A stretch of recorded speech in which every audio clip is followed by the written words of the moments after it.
আসসালামু আলাইকুম। আজকে আমাদের যে সম্পর্কিত ভিডিও সেটা হচ্ছে কবুতরের নর-মাদি নির্ণয়। তো আমি খোপ থেকে প্রথমত একটা নর কবুতর নিয়ে নিব এবং নর দিয়ে প্রথমে আপনাদের বোঝাবো।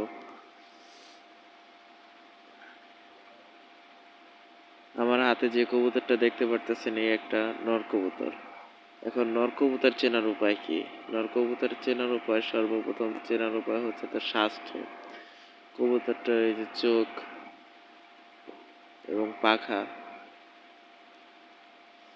কবুতরটার প্রথমত ঠোঁটটা টান দিয়ে ধরতে এবং গলার নিচে দেখবেন যে নর কবুতর সবসময় একবার সোজা হয় এবং ঘাড়টা মোটা থাকে।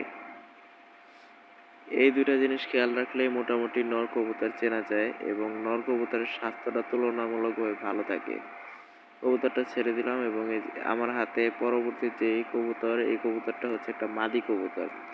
তো মাদি কবুতরের গলাটা কিন্তু অনেক চিকন এবং টান দেওয়ার পরে দেখতে পাচ্ছেন তার গলার নিচে মোটামুটি আঁকা বাঁকা একটা রেখা আছে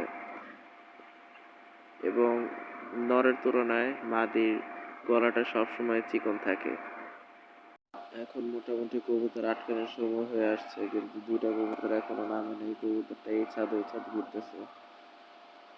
এই কবুতর নামাতে আমার অনেক ঝামেলা হবে এবং পরবর্তীতে আপনাদের সুবিধার্থে আমি দুইটা কবুতর একসাথে নিয়ে নিতেছি এবং এই দুইটা কবুতর একসাথে তাদের গ্রোথ অনুযায়ী আপনার বোঝানোর চেষ্টা করবো যে কিভাবে নর মাদি নির্ণয় করবেন।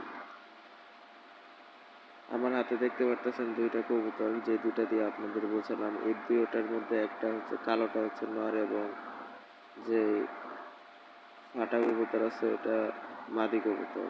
এই দুইটার মধ্যে কিন্তু কালোটার মোটামুটি স্বাস্থ্য অনেক ভালো। এই কয়েকটা জিনিস খেয়াল রাখলে মোটামুটি আপনারা কবুতরের নর মাদি খুব সহজে নির্ণয় করতে পারবেন। তারপরেও মাঝে মধ্যে মিস হয়ে যায়, সেটা অভিজ্ঞতার উপর